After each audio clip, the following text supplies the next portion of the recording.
Kota Tangerang itu kalau menurut gua itu brandingannya tidak konsisten. Kan abang juga ikut termasuk pasang spanduk. Ya kalau gua nggak pasang gua nggak menang. Oh gitu ya. Iya. Berarti termasuk dalam satu bagian sistem juga dong. Bukan termasuk Kalau dalam abang satu bagian bilang tadi sistem. Kan banyak-banyakan spanduk, banyak-banyak itu. Iya betul.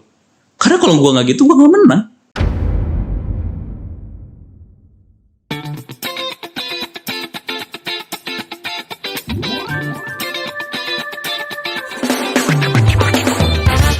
Selamat datang di Potluck, podcast bareng Keceplok. Kali ini kita bersama the one and only, yang paling nomor 1. Wan Ilham. Siap. Terima kasih. Kasih sambutan-sambutan template dulu lah bang. Sambutan template ya. Yang biasa Ala-ala ini ya, ala-ala kampanye ya. Yang biasa dipakai di setiap saat. Terima kasih teman-teman semua. Ini diundang suatu kehormatan. Oh, iya. Asik. Suatu kehormatan, suatu kesempatan yang emas nih buat kita nih generasi muda supaya bisa berbicara, sharing ataupun ya curhat sekaligus sama Om Adin. Curhat. Gimana kejadiannya bisa KIB ini lari arah bang? Kalau KIB itu kan keputusannya ada pada pimpinan partai kan. Jadi tentunya gue sebagai kader ya taat dan patuh aja terkait dengan apapun keputusan partai. Dan gue melihat memang mungkin kontestasinya, konfigurasi politiknya sudah berubah. Kalau dulu Golkar, PAN, dan P3 sependapat untuk bisa mengusung satu calon presiden, tapi ya seiring berjalan waktu ternyata beda pandangan. Nah, itu wajar-wajar aja menurut gue dalam politik. Oh, tapi dari lu sendiri untuk ke pusat ini setuju dengan pernyataan pusat apa? Oh setuju dong, sudah pasti gitu setuju. ya? Iya, bahwa apa yang mereka putuskan itu baik untuk partai, menurut gue iya. Oh, di umur yang 23 tahun ini mengabdikan diri kepada politik sih, wah ngeri juga itu. Gimana ceritanya bang bisa mengabdikan Berat diri pada nih politik? bahasanya. Sempat ada satu artikel tuh, umur 18 tahun, mahasiswa dari Undip, Wan Muhammad Ilham, memberikan arahan pada caleg-caleg P3. Gimana tuh bang? Sesat itu arahannya. 18 tahun masih belajar. Tapi ya gue memang memandang bahwa politik ini jadi salah satu jalan keluar yang paling efektif dari permasalahan yang gue lihat sehari-hari. Misalkan karena gue besar di Tangerang, sekolah di Tangerang, hidup juga di Tangerang ya. Jadi gue melihat sehari-hari gue misalkan persoalan banjir, persoalan macet, juga persoalan lapangan pekerjaan, pendidikan segala macam, muaranya ada pada kebijakan. Nah kebijakan ini yang buat kan adalah orang di pemerintahan. Orang di pemerintahan ini asalnya dari proses politik. Nah disitulah gue mungkin belajar ya, karena gue kampus juga belajar politik.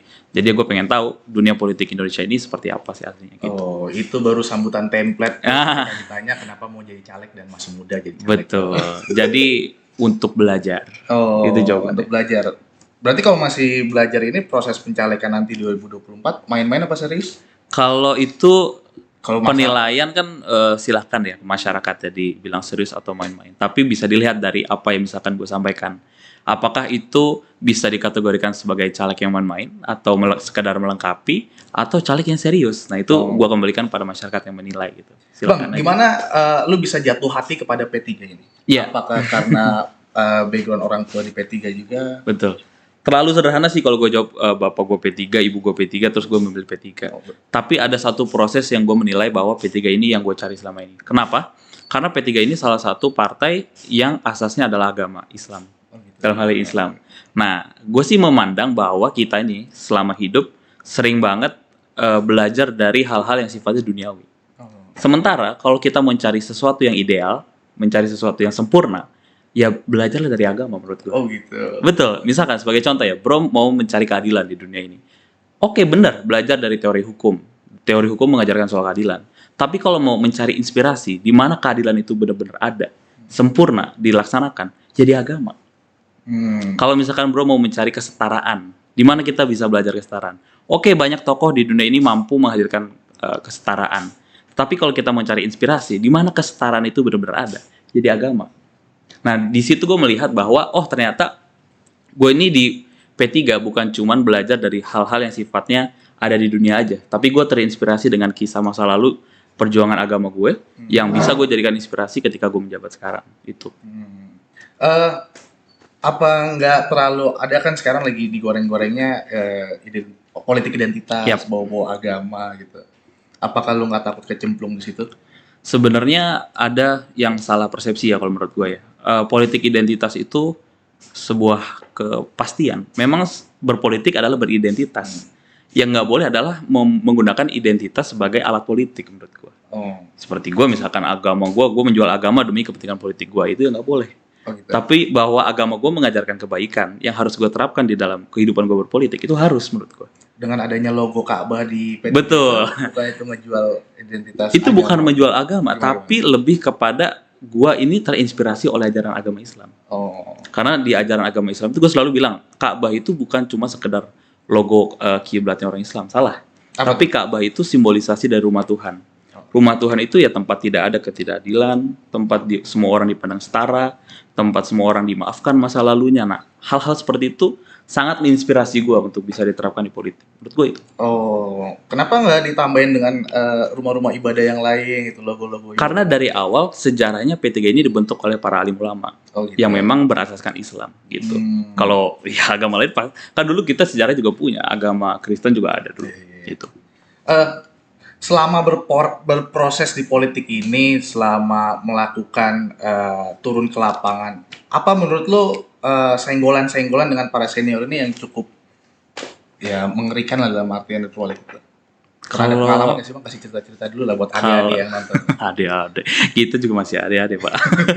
Kalau senggolan sih nggak ada ya, tapi justru yang gue tangkap sejauh ini memang pemilih kita itu masih sangat pragmatis. Masih sangat transaksional. Bahkan gue menduga, curiganya gue adalah pemilu 2024 ini money politiknya lebih parah dibanding 2019. Oh ya? Iya, karena 2024 ini kita sudah mengalami pandemi, sudah melewati pandemi, ekonomi kita sempat lesu. Nah kemudian ini berpeluang menurut gue untuk orang kemudian menjadikan pemilu jadi ajang mencari duit. Nah, yang gue alami adalah memang di beberapa segmen pemilih kita masih sangat pragmatis. Akhirnya mereka tidak memilih caleg itu berdasarkan kapasitas, bukan berdasarkan idenya atau gagasannya, bukan, tapi sekedar siapa yang bantu lebih banyak. Nah ini menurut gue satu hal yang berbahaya buat generasi muda, karena terus terang kalau gue ditanya kenapa gue masuk politik, jawaban gue adalah karena teman-teman gue kebanyakan malah nggak mau. Banyak teman gue yang nggak mau masuk politik bro, karena menurut mereka politik itu ya diisi anak-anak para pejabat, hanya diisi mereka yang punya privilege, hanya mereka yang punya duit. Nah ini satu persepsi yang menurut gue jadi PR, karena bahaya kalau politik kita cuma diisi mereka yang punya duit atau punya akses terhadap mereka yang di atas. Menurut gue politik harus bisa diakses oleh siapapun dari kalangan manapun. Nah ini PR gue ke depan. Kalau tadi abang bilang kalau misalnya karena transaksional, jadi beberapa pemilih jadi nggak ngeliat kapasitasnya sebagai caleg gimana, terus dia berjuang untuk masyarakat gimana. Gimana cara masyarakat menilai itu? Sipil-sipil bisa menilai yang capable tuh kayak gimana sih? Riset. Sekarang kan sudah ada media sosial, orang jadi lebih gampang buat cari tahu orang itu asal-usul dari mana, jejak digitalnya seperti apa, pendidikannya apa, kemudian ya apa yang dia sampaikan ke publik. Dia tuh kalau jadi anggota dewan mau ngapain, atau dia tuh fokusnya di bidang apa. Menurut gua dengan riset sederhana seperti itu ya kita bisa nyaring lah mana orang yang benar-benar jadi anggota dewan itu kerja dan mana yang jadi anggota dewan itu ya cuman lanjutin kekuasaan sebelumnya misalkan, atau hanya sekedar ngisi jabatan itu. Bukannya biasanya kalau misal caleg itu biasa turun ke bawah, ngebantu, emang itu ya udah tugas dia biasanya. Betul. Apa yang dijalankan nanti di dewan juga ngebantu, terus memberikan.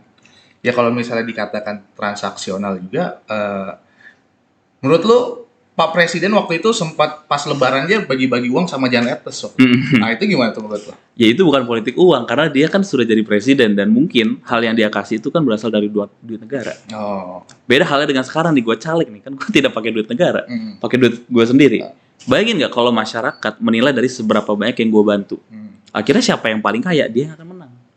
Nah hal itu yang menurut gue tidak baik buat politik ke depan. Itu kan sistem ya bang? Dari dulu udah kayak dulu. Betul. Terus gimana cara lu mengatasi dan mengantisipasi hal-hal seperti itu? Nah, sebenarnya kita sekarang punya kesempatan. Karena lebih dari 50% pemilih besok adalah generasi muda.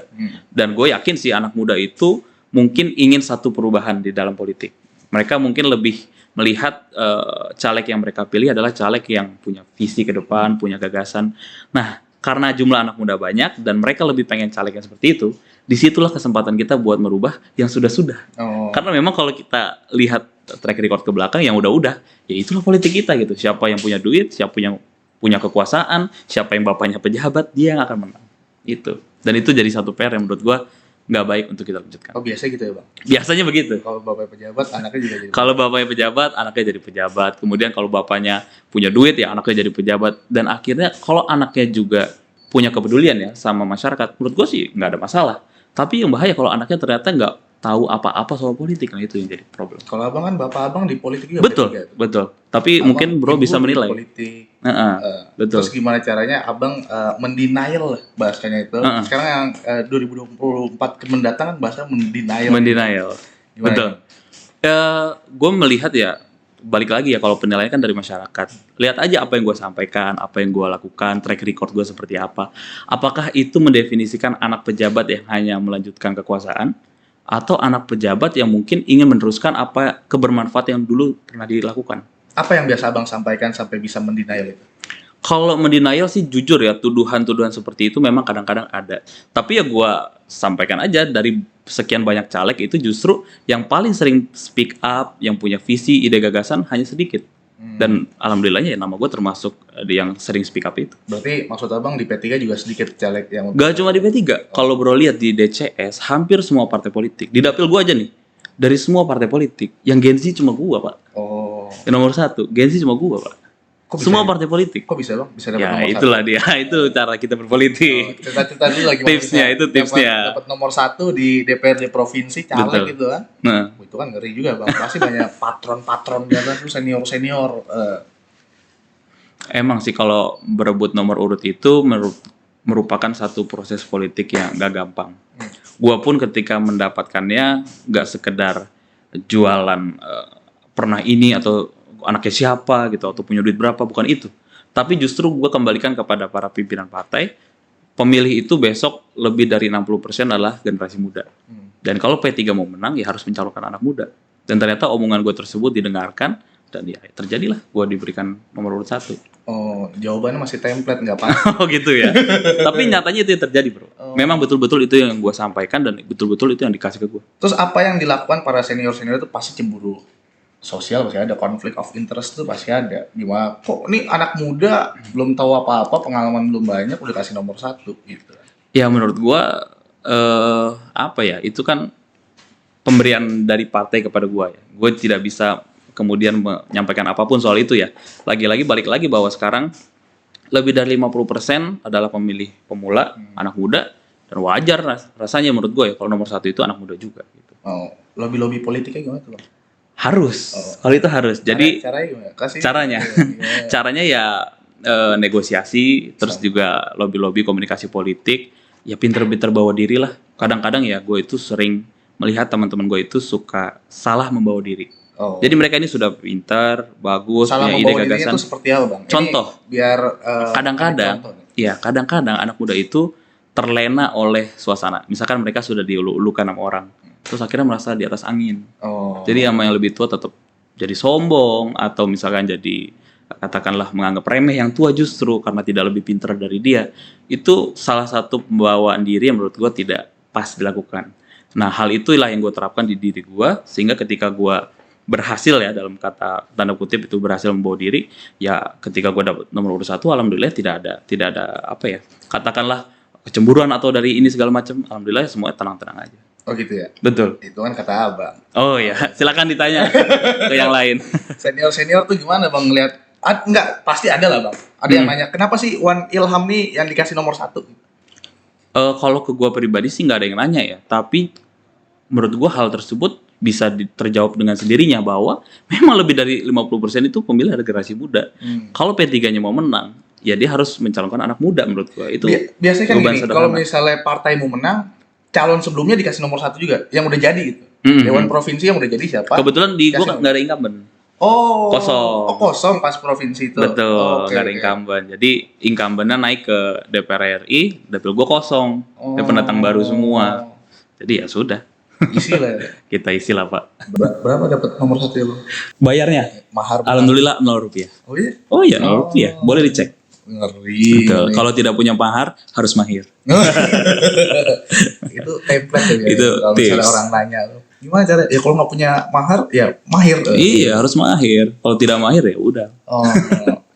Terus kalau misalnya, gini, gue pengen tanya nih, lu kan di Banten ini, apalagi udah caleg dapat nomor 1 kan, Wan One Iya. Ilham, wow, one number One number one. one. Itu Tagline-nya. tagline tuh one number one. Sesuaikan dengan nama. Untuk otomatis lu kan beda partai dengan yang dinasti-dinasti yang ada di Banten ini. Gimana cara merebut kekuasaan dari mereka itu kan? Betul. Gue sih tidak berorientasi pada itu ya, karena itu hal yang menurut gue terlalu besar untuk gue pikirkan. Gue fokus aja bahwa gue hadir ke politik dengan beberapa PR yang harus gue kerjakan. Sebagai contoh, kita nih di Kota Tangerang masih ada 85.000 orang yang belum dapat pekerjaan. Jadi gue fokus aja mengurus itu. Apakah 85.000 orang ini bisa kita kikis dengan katakanlah satu insentif dari pemerintah menghadirkan pelatihan yang berkelanjutan? Apakah kita bisa mengatasi ancaman pengangguran dari adanya mesin dan segala macam? Nah, menurut gue itu fokus gue ke dalam politik. Kalau gue membayangkan, aduh dinasti ini, aduh lawan gue besar-besar, gak akan pernah ada habisnya. Dan gue memang bayangan seperti itu nggak akan kasat mata gitu. Hitungannya dari mana? Gue bukan siapa-siapa, masuk politik juga bukan katakanlah anak gubernur atau anak wali kota.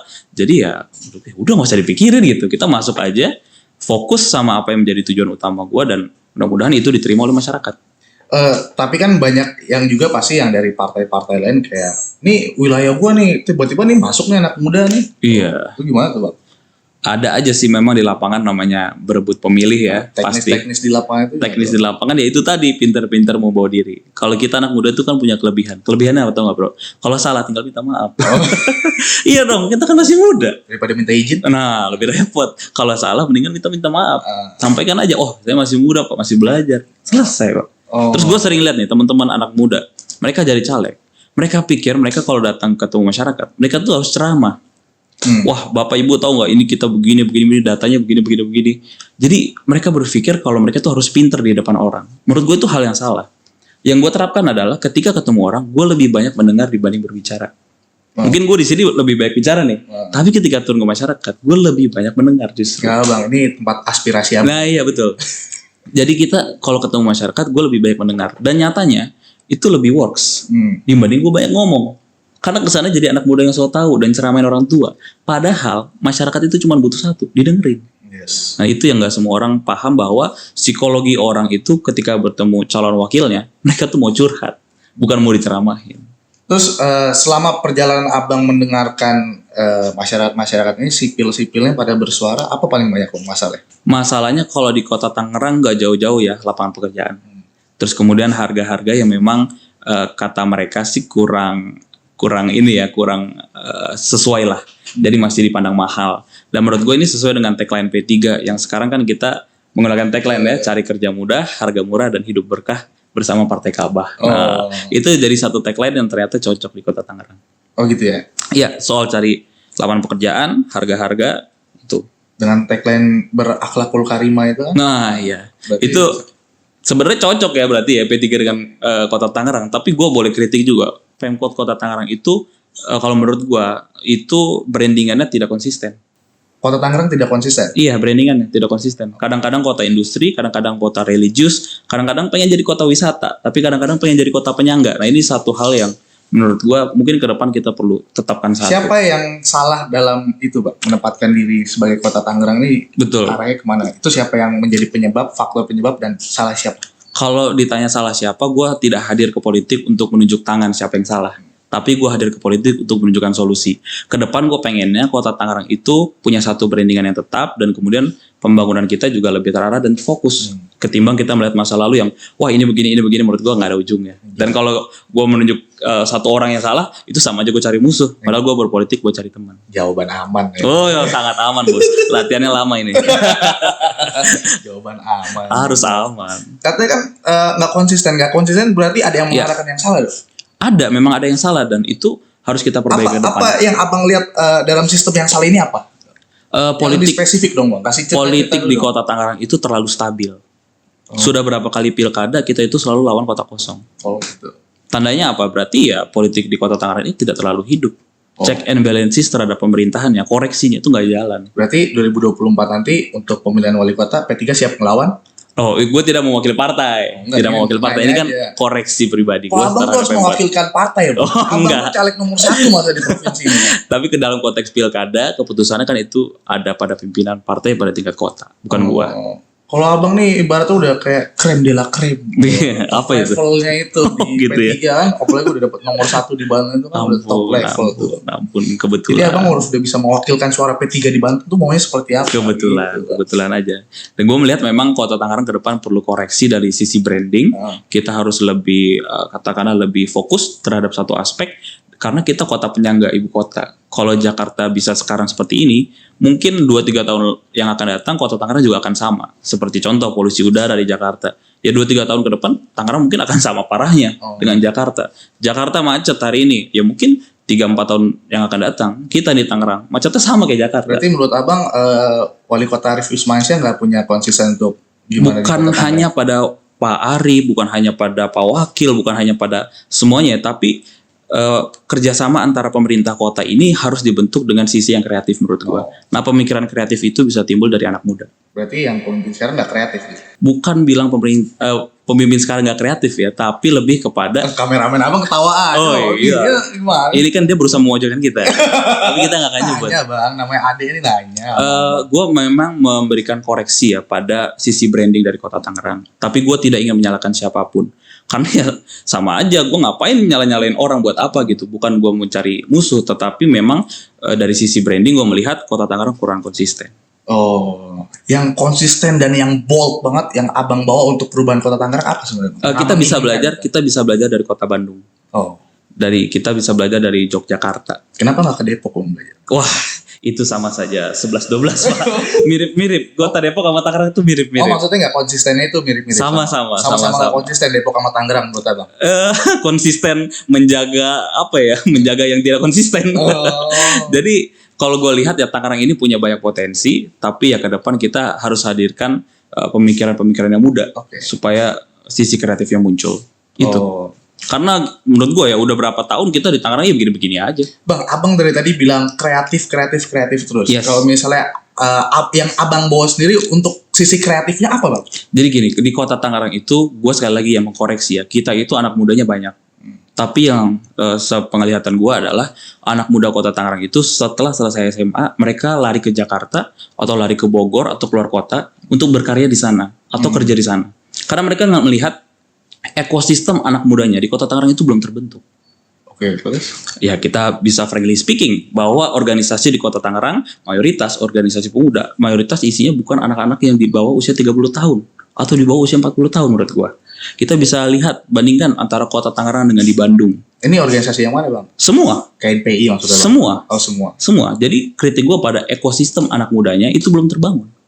You boleh koreksi misalkan dengan di Kota Bandung, dengan di Yogyakarta, dengan di Semarang bahkan. Nah itu ekosistem anak muda sudah terbentuk. Kafe di sana sudah sering jadi tempat diskusi. Di Tangerang masih jadi tempat nongkrong. Nah ini ke depan yang perlu kita tumbuhkan bareng-bareng. Gua kerja sendirian bisa nggak? Gak bisa. Besok nih gue jadi anggota DPRD, kerja buat anak muda bisa nggak? Gak bisa.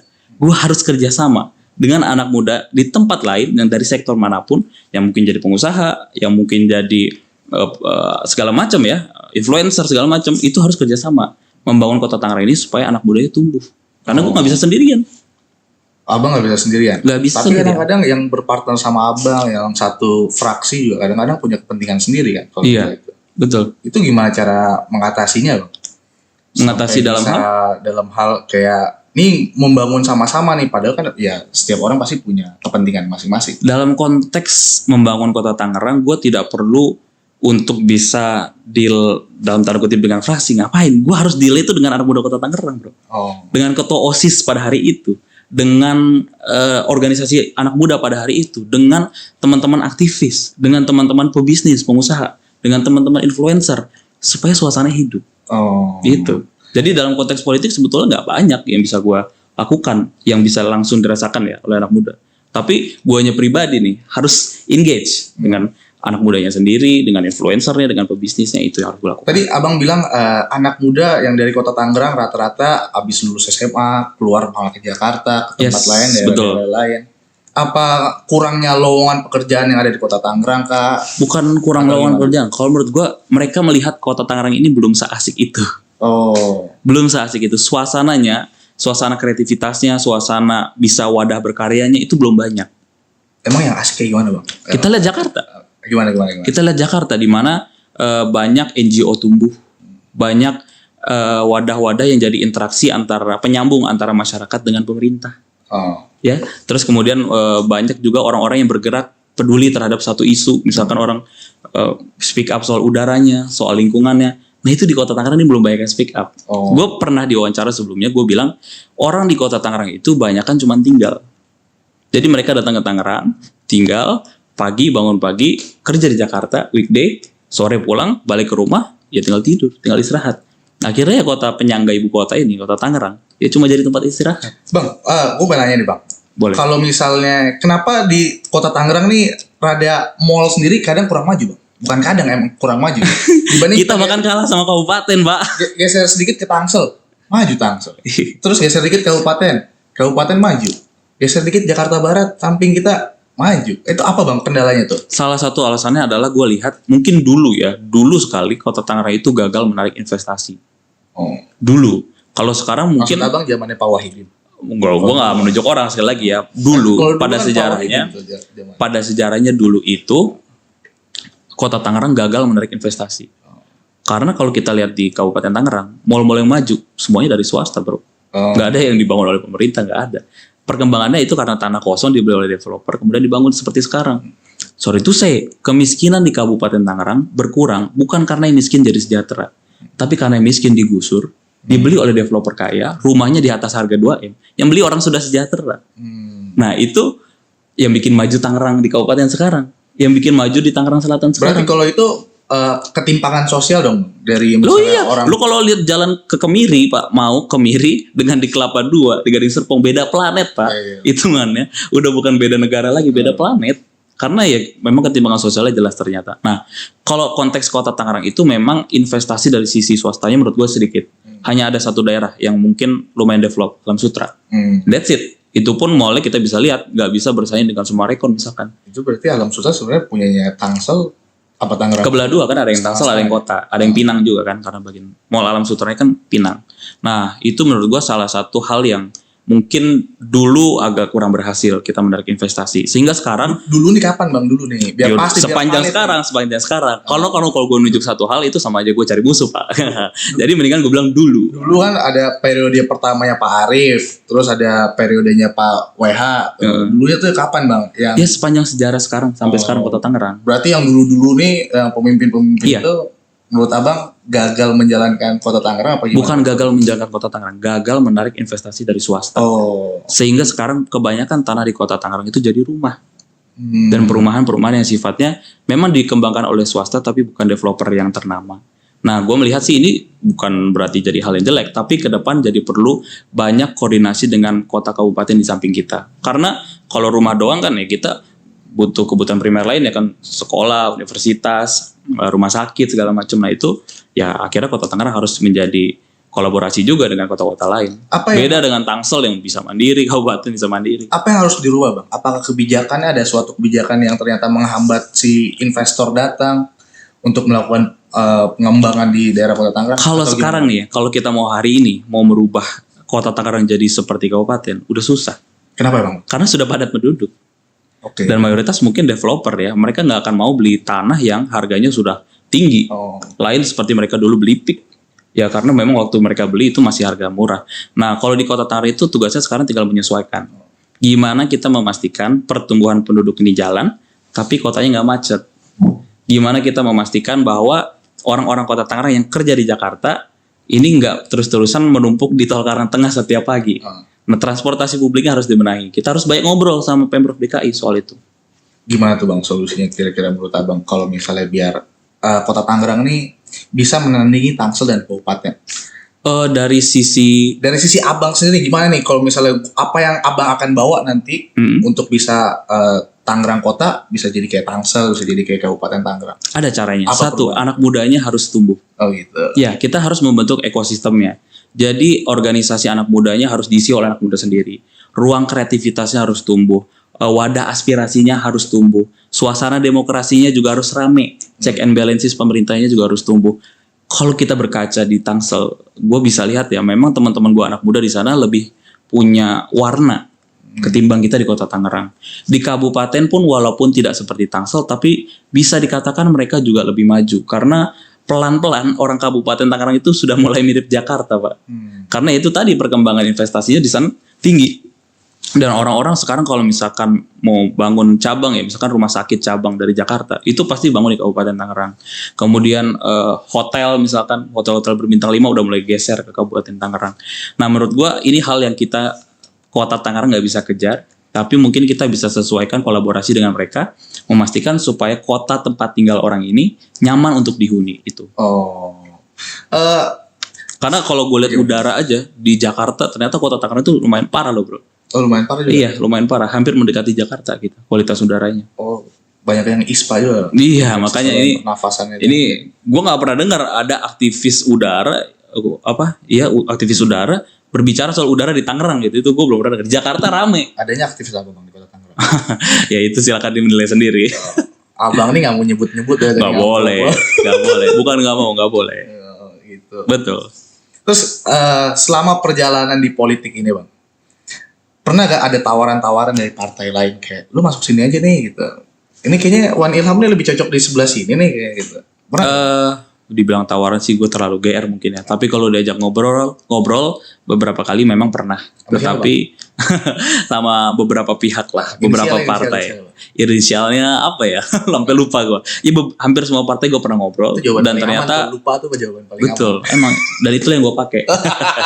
Dan itu ternyata justru menambah pengetahuan gue. Oke. Ya. Jadi kalau dibilang ditarik sana sini, gue terlalu GR mungkin ya. Siapa gue juga. Tapi ya gue berbagi inspirasi, berbagi pengalaman dengan banyak pihak. Di P3 tuh ada peraturan di ADART gak sih bang? Kalau misalnya orang tua, misalnya ada caleg nih, saudaranya nggak boleh ada di luar partai lain selain P3. Oh nggak ada.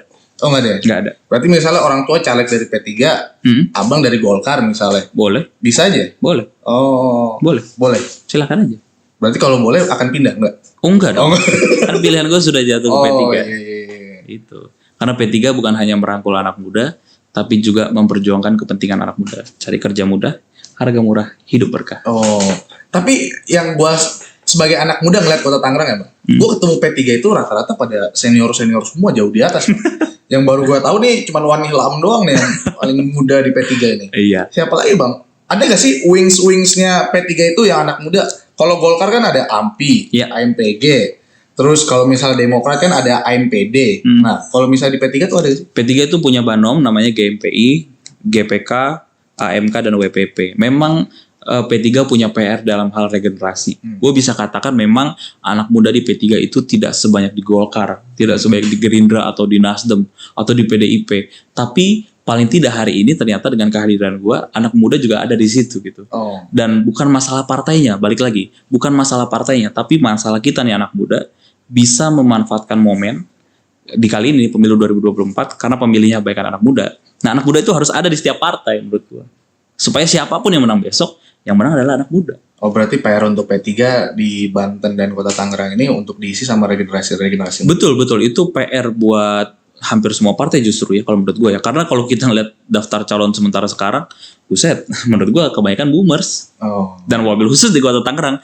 Nyatanya di Kota Tangerang Gen Z ini jarang loh. Gak ada pak. Bapak cek aja. Milenial ini jarang. Ya bapak cek aja apa dengan kita 60% pemilih generasi milenial dan Z, calegnya berapa persen yang milenial dan Z? Sangat sedikit. Kebanyakan boomers ini. Kebanyakan boomers. Dan anak muda nggak bisa nunggu itu regenerasi begitu aja. Kita yang harus ngerebut. Kalau misalnya dapat nomor urut 1 itu arahan dari mana sih bang? Keluar nomor urut 1 itu dari DPW apa DPP? Itu keputusan DPW. DPW ya? Bukan dari DPP. Bukan dari Mas Sandi Uno itu. Bukan. Untuk memilih waktu nomor 1 kan gua sebelum Pak Sandi masuk. Oh, udah dapat. Berarti pas DCS sudah. Sudah nomor 1.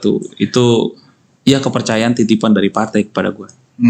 Bang kita naik 1 oktav sedikit bang. Boleh naik 2, 3 boleh. Wih ngeri. Tapi abang nih nggak mau keluar nama deh. Oh ya nggak boleh. Keluar ini. Kita jaga irama. Benar-benar dapat ilham dari mana nih jawaban aman terus nih. Untuk di pusat sendiri bang, keterbukaan terhadap anak mudanya seperti apa? Pusat mana nih maksudnya? DPP. Ya alhamdulillah, gue selama ini banyak berkarya, bikin event ataupun jadi IO lah katakan begitu di event-eventnya P3 Pusat. Oh. Dan gue tidak sendiri, gue banyak mengajak teman. Terus gimana ceritanya P3 ini bisa lari dari KIB itu loh? Tadi kan bareng-bareng nih sama Golkar sama PAN. Akhirnya tiba-tiba P3 deklarasi ke Ganjar Pranowo nih. Karena setelah melakukan survei, lebih dari 70% DPW seluruh Indonesia ternyata mendukung Pak Ganjar. Hanya itu. Bukan rembuk rakyat. Bukan. Kita kan survei internal, setiap DPW ditanya mendukung siapa calon presidennya, dan ternyata survei internal Pak Ganjar menjadi pilihan. Tadi abang manggil saya bro, saya berasa sama caleg PSI. Oh, enggak. Kalau gitu kita nggak manggil bro. Biasa panggilan apa bang? Gus. Gus Adin. Berarti ada Gus-Gus aja juga panggilannya? Iya enggak juga. Terserah aja. Gus itu kan panggilan kepada anak kiai. Ya. Jadi kalau gue menghormati ayahnya Bro Adin, ya gue panggil Gus. Itu satu penghormatan. Tapi bapak gue bukan kiai bang. Ya nggak apa-apa. Kiai itu bukan cuma menyampaikan soal agama, tapi berperilaku baik itu juga kiai. Oh gitu ya? Iya. Bukan ustadz ya? Bukan ustadz, nggak harus jadi ustadz. Oh nggak harus jadi ustadz. Iya. Gus Adin, itu boleh jadi pilihan. Kalau gitu mesti geser ke P3 kalau gitu. Iya. Gitu ya? Iya boleh. Why not? Why not? Gimana bang, Mas Sandi Uno ini sebagai wakil ketua di DPP itu tiba-tiba masuk mengisi di wakil ketua. Apakah akan jadi ada calon sebagai ketua umum? Mengganti Pak Suarsono Mono Arfa itu? Kita nggak pernah tahu sih ya. Tapi sosok Pak Sandi itu populer, disukai masyarakat, elektabilitasnya tinggi, bahkan top calon wakil presiden yang disukai oleh masyarakat nomor 1 adalah Sandiaga Uno. Berarti itu yang fakta. Itu kode-kode keras tuh. Ya itu yang bisa gue sampaikan. Ini ketua umum ini harus populer, harus ini gitu ya Pak. Ya Pak Sandi. Gitu. Maksudnya Pak Sandi ya, Pak Sandi itu populer, elektabilitasnya bagus, dikenal anak muda, gaul, asik, dan visioner. Ada bisikan-bisikan dari pusat gak sih Bang? Gimana ceritanya Pak Sandi itu bisa geser tiba-tiba lari ke P3 dari Gerindra ini? Gak tiba-tiba justru, karena gue di internal tahu Pak Sandi mau geser itu udah 7 bulan atau 6 bulan sebelumnya. Karena Pak Sandi intens datang ke acara P3. Dan dari situ ya gue melihat mungkin ada kemungkinan Pak Sandi bergabung. Kenapa langsung ditaruh jadi wakil ketua gitu Bang? Ketua Bapilu? Iya. Kenapa nggak ya, jadi langsung ketua apa wakil ketua Bapilu? Ketua Bapilu. Ketua Bapilu ya Bang? Iya. Kenapa nggak yang lain dulu Bang? Yang bisa mengerti P3 gitu. Yang memang punya track record di P3, tahu celahnya di mana. Karena tujuan P3 hari ini kan adalah menang pemilu. Dan kita melihat Pak Sandi sebagai satu figur yang bisa membawa P3 ke arah situ. Ya, tadi populer, elektabilitasnya bagus. Kemudian dia hadir dengan gagasan, itu yang gue suka. Dan kebetulan gagasannya mewakili kepentingan gue. Bang. Yang keempat kaya. Wah, itu satu hal. Iya dong. Iya benar-benar. Itu jadi kelebihan. Pengusaha sukses. Itu kan penting juga tuh. Apalagi buat pencalonan partai politik. Betul. Kan badan harus kuat juga Bang. Iya. Gak ada tuh pasang muka di billboard tuh gratisan. Ada thank you itu kan gak ada ya? Bang. Waduh. Gak ada. Mahal ya, abang pasang billboard tuh gak mungkin thank you Gak mungkin Pak. Bayar Pak. Masa gak bayar? Termin apa cash Bang? Pokoknya alhamdulillah berpengaruh lah ya. Billboard luar biasa. Untuk di level pusat sendiri Bang, gimana, apakah nanti Pak Ganjar ini akan menarik Mas Sandi sebagai wapres apa gimana Bang? Dinamikanya yang gue tahu memang masih berlangsung, dan proses penentuan capres cawapres itu gue prediksi bakal last minute. Ya mungkin karena kita pendaftaran akhir di Oktober, ya mungkin nanti di bulan Oktober lebih jelas. Tapi yang jelas P3 selalu menawarkan Mas Sandiaga Uno sebagai pendampingnya Pak Ganjar, karena itu yang sangat dibutuhkan oleh Pak Ganjar. Ya Pak Sandi. Yang ditawarkan dari P3 ya Pak Sandi. Ya. Kalau misalnya yang lain nggak ada? Nggak ada. Kita menawarkan Pak Sandiaga Uno sesuai keputusan Rapimnas. Kemarin kan kalau misalnya PAN kan sempat ngomong tuh Pak Zul tuh, Pak Erik, tiba-tiba keluar nama lagi, Pak Muhajir tuh. Tapi kan Pak Muhajir bilang dia nggak pernah diajak bicara soal itu. Gitu ya. Di podcast itu kan ada. Iya benar-benar.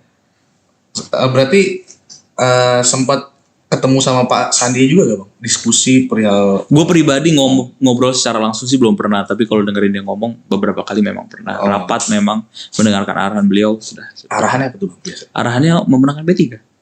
Dengan membawa gagasan. Bukan jogging setiap hari, Bang. Waduh, itu kita juga berat, Pak. Kita sebagai pasukan susah nih kalau lari, Pak.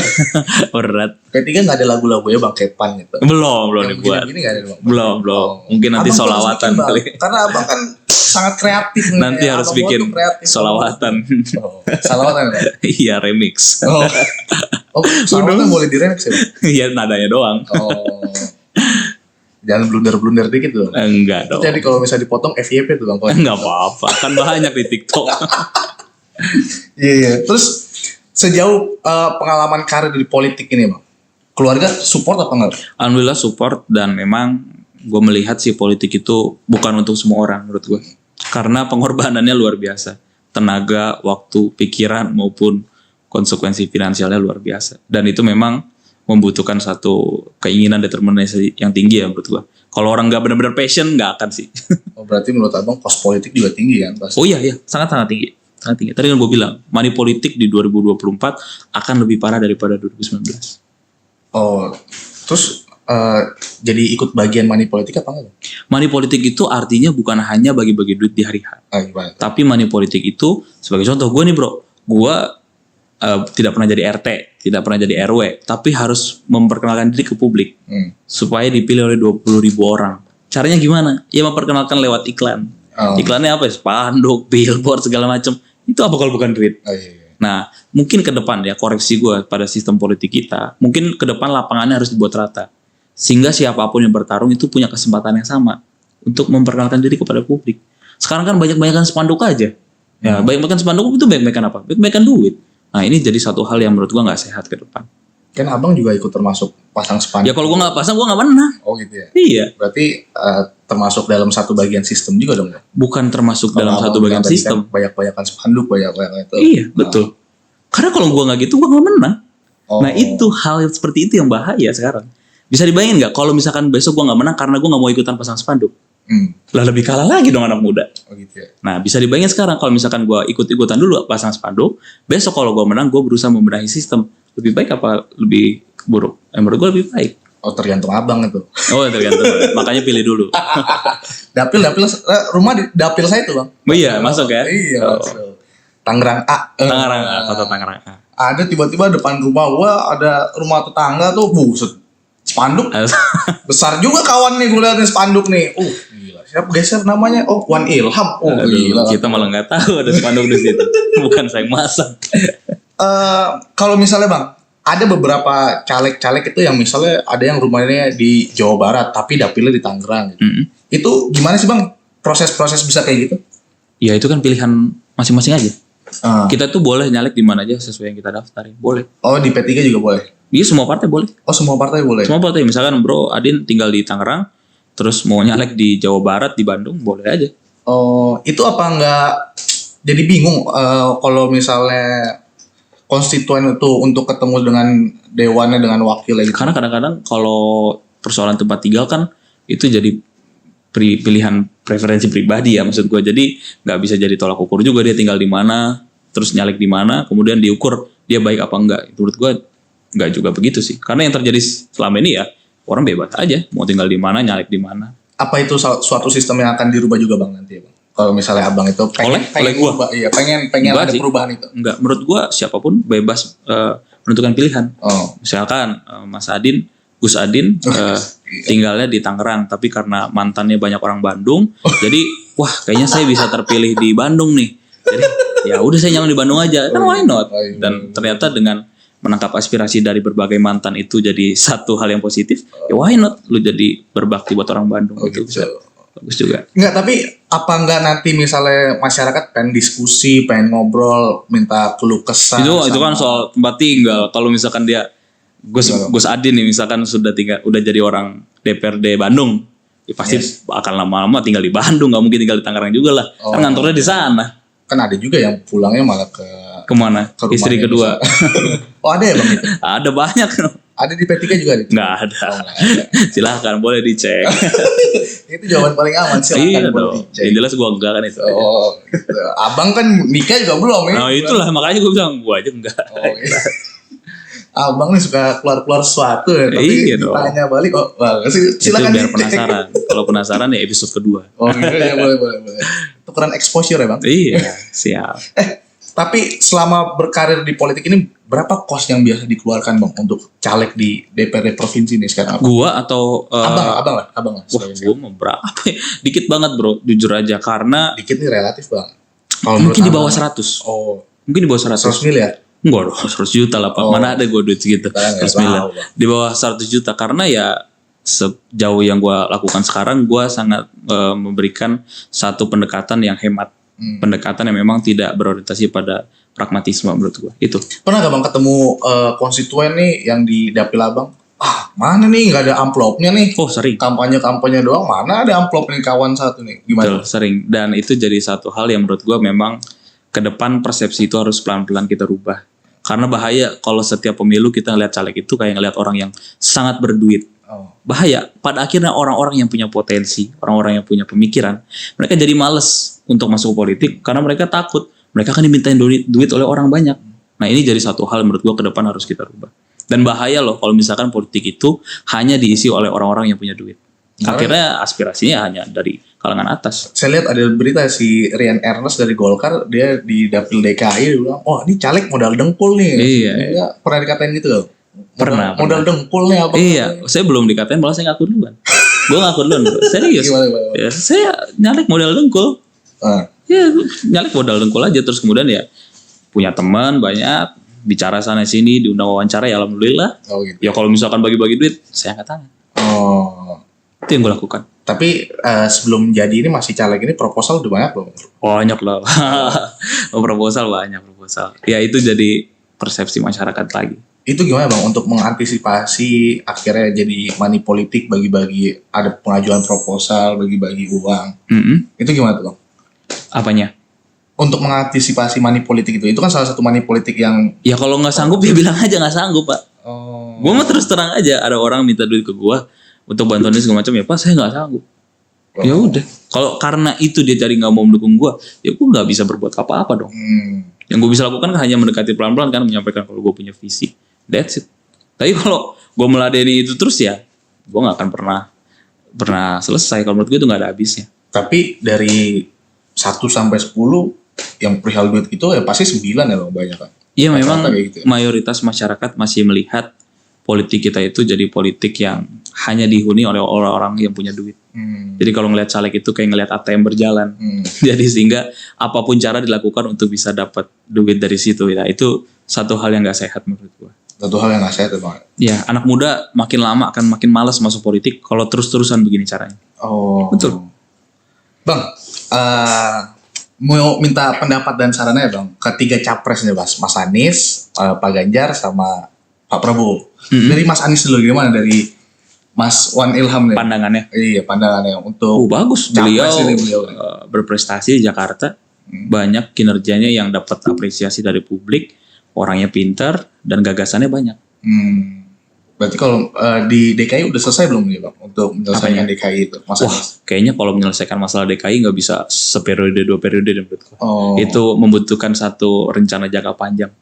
pasti rencana jangka panjang. Berarti, Iya, dan melewati mungkin berapa gubernur ya, gue nggak tahu. oh, Tapi ya Pak Anies kemarin gue lihat berprestasi dan banyak kinerjanya diapresiasi oleh publik. bagus berarti Mas Anies. Bagus. Kalau misalnya untuk melanjutkan program Pak Jokowi juga gimana tuh? Yang gue tahu Pak Anies itu mengusung tema perubahan, bukan keberlanjutan. Oh gitu ya bang. Itu Iya. yang bertolak belakang dengan P3 mungkin. P3 mengusung percepatan pembangunan, bukan perubahan. Oh bukan perubahan. Berarti Bukan melanjutkan. perubahan. Berarti P3 ini TLJ kan? Apa itu? Tegak lurus Jokowi. Wah, itu PSI Pak. P3 itu poros percepatan pembangunan. Oh, tapi udah masuk belum bang ke P3 nih? Jokowisme udah masuk belum? Jokowisme itu kan kata yang dikembangkan oleh PSI. Oh gitu ya. P3 mengusung poros percepatan Poros pembangunan. percepatan pembangunan. Iya. Itu terus yang diituin sama P3. Karena itu yang diperlukan oleh masyarakat sekarang. Oh, apa poros yang menurut abang sangat bold dilakukan untuk percepatan pembangunan di Indonesia nih? Apalagi Kemarin- untuk Indonesia lebih maju lagi. Betul. Kita kan punya cita-cita Indonesia emas ya 2045. Dan menurut gua kemarin Pak Jokowi sudah benar tuh menaruh pondasi infrastruktur yang investasi di bidang infrastruktur yang sangat luar biasa. Karena itulah yang dilakukan oleh Cina dulu. sebelum ekonomi mereka melonjak sangat cepat. Dan setahu gue itu juga yang dilakukan oleh Dubai dulu. Awal-awal ketika mereka jadi ekonomi seperti sekarang. Nah, Indonesia sudah on the track soal itu, tinggal ke depan bagaimana kita bisa menarik investasi dari luar untuk masuk ke dalam. Nah, ketika sudah masuk ke dalam, sumber daya manusianya kita dipersiapkan supaya kita bisa ngambil ilmu nih dari orang dari luar, menurut gue itu. Jadi kalau ke depan kita bisa jalan sendiri, ya itulah kita meniru apa yang sudah dilakukan oleh Cina, Dubai, Singapura, seperti itu. Sekarang kan banyak permasalahan, isu-isu di masyarakat ini kan kadang-kadang nih bapak-bapak suka ngirim ke WA group nih. Oh, Cina datang ke Indonesia, menjajah Indonesia, berinvestasi. Terus di IKN yang tadinya berapa 30 tahun ya jadi 120 tahun apa berapa? 190. Itu gimana tuh, Bang? Gue melihat IKN ini bukan hanya sekedar persoalan siapa yang menaruh investasi di sana atau enggak, tapi jadi satu terobosan menurut gue.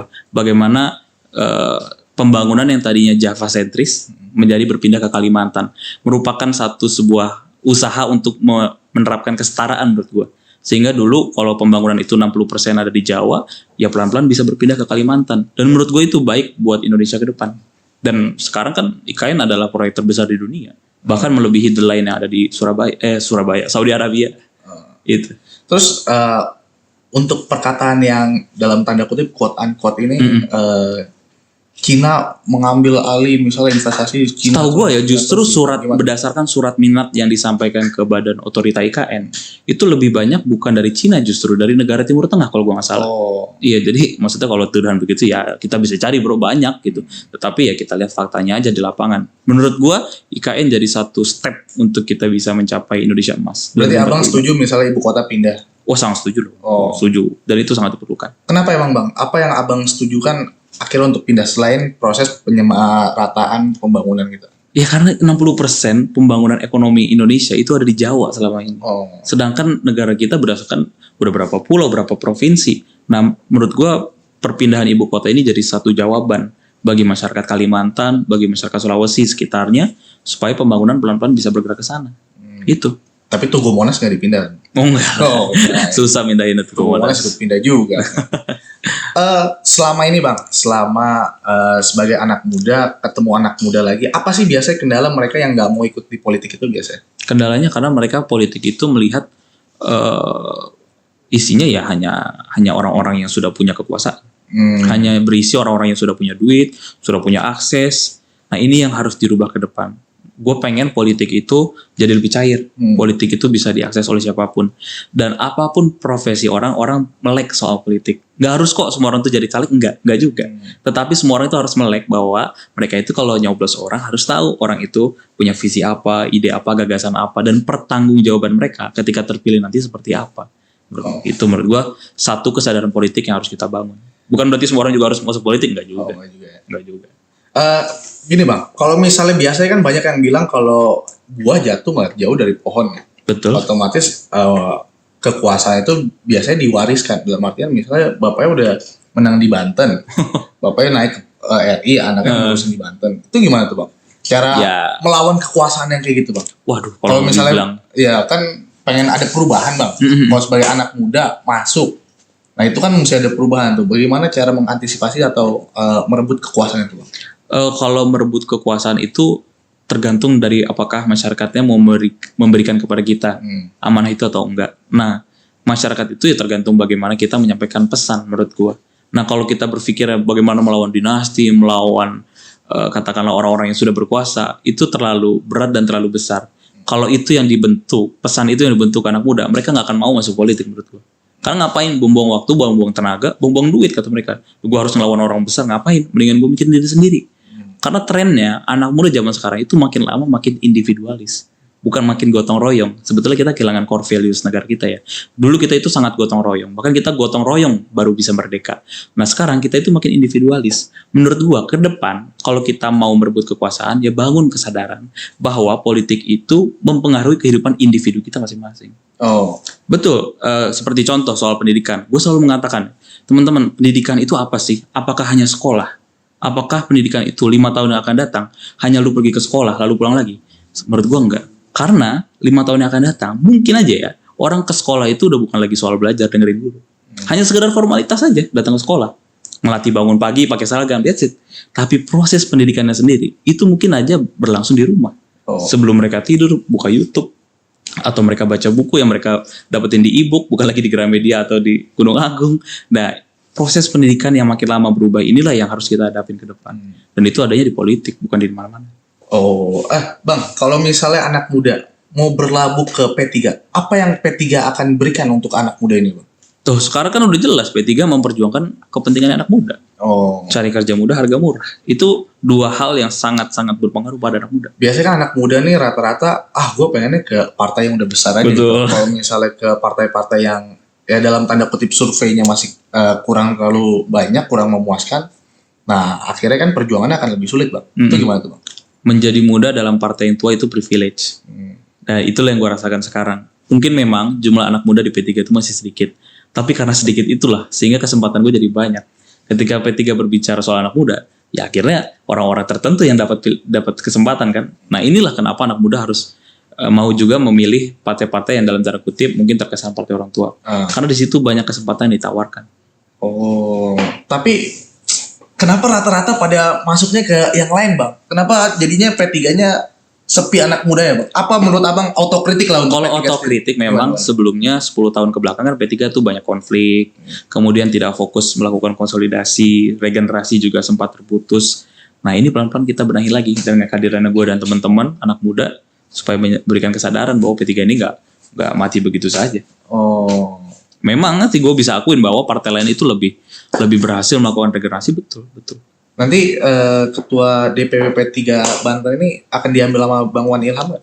Waduh, berat sekali. Masih jauh bro itu. Kan nanya aja kalau Bro. misalnya dikasih kesempatan sebagai anak Terus muda. terang per hari ini gue merasa sangat belum pantas untuk dapat posisi seperti itu. Tapi sempat gak ada bisikan-bisikan, abang nih cocok nih dari abang nih cocok. Masih jauh, masih sangat jauh. Aspirasi adik-adik nih. Masih jauh. Ketua di Banten. Menurut gue masih sangat jauh, dan gue pribadi bisa menilai diri gue sendiri untuk sampai pada posisi itu membutuhkan satu pengalaman, membutuhkan satu skill yang gue hari ini mungkin perlu banyak belajar. Bang, kenapa sih stepnya langsung DPRD provinsi? Kenapa nggak kota dulu, Bang? Tingkat kota dulu. Karena kalau gue lihat trennya di Indonesia ini, DPRD kota itu diisi oleh jawara lokal. Seringkali orang penduduk setempat yang punya modal sosial yang banyak, sehingga kita-kita ini orang-orang baru yang bukan siapa-siapa ini, ya kalau masuk situ sama aja masuk hutan belantara menurut gue. Oh. Sedangkan masuk ke DPR RI itu adalah satu level di mana politisi itu sudah kuat secara pribadinya, sudah kuat secara finansial, sudah kuat secara jaringan segala macam. Ya gue ambil jalan tengahnya DPRD provinsi. DPRD provinsi, menurut abang nggak terlalu berat di DPRD provinsi? Betul, karena kita ke atas juga tidak terlalu berat, ke bawah juga tidak terlalu berbenturan. Kan di setiap dapil udah ada jagoannya masing-masing, Bang. Betul. Balik lagi, udah ada top level ya, krem de la kremnya udah ada semuanya. Gimana abang bisa meyakinkan mereka untuk abang yang di DPRD provinsi nih, Bang? Gua Kan di kota kan ada kata abang tadi saya ada jawara-jawara, pasti di P3 juga di setiap dapil itu ada jawara-jawara betul, masing-masing kan. betul. Gimana akhirnya mereka, nih gue kasih nih anak muda nih satu nih, yang jadi itu gimana gitu? Lewat komunikasi dan juga pembawaan diri yang baik menurut gue. Lagi-lagi ya, gue itu selalu melepaskan embel-embel calon anggota DPRD Banten ketika bertemu orang. Oh, oke. Jarang sekali gue ini memperkenalkan diri, wah saya nih caleg Pak Banten gitu, wah jarang. Gue tuh sering datang ketemu orang, ya hanya ketemu aja. Ketemu guru, bukannya gue memperkenalkan diri program gue seperti apa, bukan. Justru gue minta nasihat. Oh. Jadi jadi caleg muda itu jauh lebih mudah daripada mereka yang lebih senior. Karena kita ketika ketemu masyarakat, tinggal dengerin apa yang mereka mau dan kita catat itu. Ketimbang yang senior kan biasa suruh ceramah, suruh sambutan segala macam. Anak muda tinggal duduk dengar diam. Tapi abang tuh udah bisa ngasih kata-kata motivasi untuk caleg-caleg di umur 18 tahun nih. Itu kecelakaan itu kali. Kebetulan aja. Kalau sampai proses bisa ngasih masukan-masukan untuk caleg itu waktu umur 18 tahun gimana, Bang? Cerita sedikit lah, Bang. Itu mah sebetulnya hak prerogatif penyelenggara acara ya. Waktu itu gue dihubungin karena gue termasuk salah satu yang berhasil waktu itu di SMA juga bikin event kan, bikin pensi waktu itu, dan kemudian diminta untuk sharing pengalaman. Dan di situ terus terang bro, kalau bro dengerin apa yang gue sampaikan waktu itu, gue menyampaikan kepada mereka bahwa mereka itu harus mendengarkan anak muda. Karena di pemilu selanjutnya anak muda yang akan jadi penentu. Oh. Jadi bukan di situ gue kemudian katakanlah koar-koar soal politik bagaimana, enggak. Gue hanya berbicara kepentingan gue pribadi. Gue nih anak muda. Kalau lu nggak mentingin gue sekarang, 5 tahun yang akan datang lu akan gelagapan. Karena 5 tahun yang akan datang adalah lebih dari 50% anak muda. Dan terbukti kan sekarang memang seperti itu. Untuk menghindari dari mahar-mahar politik untuk dapat nomor itu gimana Bang caranya? Tidak perlu menghindari karena memang tidak ada. Rata-rata kan di partai-partai lain kan ada tuh. Itu untuk saran-saran anak muda di partai lain gitu gimana tuh? Kalau yang gue lakukan adalah tadi ya gue komunikasi aja, gue sampaikan lebih dari 50% pemilih anak muda. Masa nggak mungkin dong, saya nggak punya duit tapi mau nomor 1 kan nggak mungkin. Gimana tuh Bang penyampaian? Gue nggak bilang gue mau nomor 1. Gimana ceritanya bisa nomor 1 itu gimana Bang? Ya gue hanya menyampaikan lebih dari 50% pemilih besok adalah generasi muda. Oke. Di sini, di ruangan ini stok anak muda ya hanya saya. Oh. Ya kalau partai ini mau menang, maka calonkanlah anak muda. Dan ternyata itu didengarkan. Oh, itu di forum apa Bang? Ya forum-forum internal, forum-forum informal juga gue sampaikan. Itu pembahasan setengah kamar apa gimana? Setengah kamar, satu kamar semua kita sampaikan. Oh gitu. Iya. Oke. Bang, kasih saran-saran dulu dong Bang buat anak-anak muda yang mau berpolitik atau yang lagi antipati dengan politik gimana tuh? Gue melihat ya anak muda zaman sekarang itu bukannya mereka apatis sama politik, tapi udah capek berharap. Ini sama politik nih, anak muda sekarang ngeliat politik itu sama kayak cewek yang udah berkali-kali dikecewain cowok. Trust issue. Jadinya kita nih politisinya harus pakai gaya baru dalam PDKT. Lebih banyak dengar daripada banyak ngomong. Cewek kalau udah trust issue, lu kalau deketin lu banyak ngomong pasti gak akan didengerin kan? Karena mereka udah kecewa. Nah, tapi kalau lebih baik denger, mungkin mereka akan naruh kepercayaan pada lu. Abang nih canggih juga nih. Karena gak menyesuaikan host juga. Ini apa? Jangan lempar-lempar badan. Kita menyesuaikan. Itu tipsnya. Jadi ya politik ke depan gue berharap lebih banyak anak-anak muda peduli, riset, cari tahu siapa calon yang akan lu pilih besok. Karena bahaya kalau politik kita lagi-lagi diisi oleh mereka yang nggak tahu perkembangan zaman. Oh, itu dia dari One Ilham. Number one. Dapil A ya? Dapil A apa aja? Kota Tangerang. Tangerang, Karawaci, Cibodas, Jatiwung Priuk, Batu Ceper, Neglasari, Benda. Oke, berarti pesan dan pesan untuk itu dulu, Kota Tangerang agar perubahan gimana? Pemimpin-pemimpin sekarang. Iya, gue berharap ke depan Kota Tangerang itu pemerintahannya menyesuaikan dengan perkembangan zaman. Dan gue berharap anak-anak muda yang ada di Kota Tangerang, yuk kita mulai gotong royong sesuai dengan bidang kalian masing-masing. Kita membangun Kota Tangerang dengan kapasitas kita masing-masing. Bergandeng tangan, gue gak akan bisa sendirian di politik. Mungkin teman-teman juga gak akan pernah bisa sendirian bangun Kota Tangerang. Kita bareng-bareng. Oh, itu dia dari Wan Ilham, calon wali kota Tangerang. Aduh, jauh banget Pak. Jauh. Nggak mau niatan jadi wali kota. Amin. Doa yang bagus itu. Doa yang bagus. Enggak, nanya ini bukan doa, nanya. Kalau mau siapa yang nggak mau Pak. Tapi kan kita bisa mengukur. Kita mau ngopi aja masih bingung. Menyalon wali kota, waduh berat. Tapi doa yang bagus. Apa yang diukur Bang? Kenapa? Apa yang diukur maksudnya? Yang diukur ya kapasitas diri Pak. Saya belum pernah jadi dewan. Mana mau jadi wali kota? Jadi dewan dulu ya? Dewan dulu. Oh, wali kota sekarang belum sempat dewan loh Bang. Oh iya? Oh berarti gue punya kesempatan dong? Iya lo harus punya kesempatan. Bapak mau dukung? Insya Allah. Kita namanya teman pasti kita. Iya. Insya Allah masih ragu-ragu Pak. Kita coblos kalau bisa 3 kali. Rusak Pak, suaranya. Gak boleh. Rusak. Kalau gitu thank you banget buat yang udah nonton. Jangan lupa like, comment, dan subscribe. Nomor apa? Nomor urut 1. Dapil A. Lambang Ka'bah. Ya. Lambang Ka'bah nomor urut 1. One number one. Lambang yang lain gak boleh? Jangan. One number one aja lah. Kita lagi nyalek bos. Gitu. Masa kita promosi yang lain. Itu dia dari Wan Ilham. Thank you banget Bang udah datang. Siap. Thank you banget. Terima kasih sudah diundang. Gue punya tagline Bang. Apa itu? Kecepluk masih zaman itu. Gue ngomong kecepluknya, lu bilangnya masih zaman ya? Gitu. Masih zaman ya? Iya. Kecepluk. Masih zaman ya?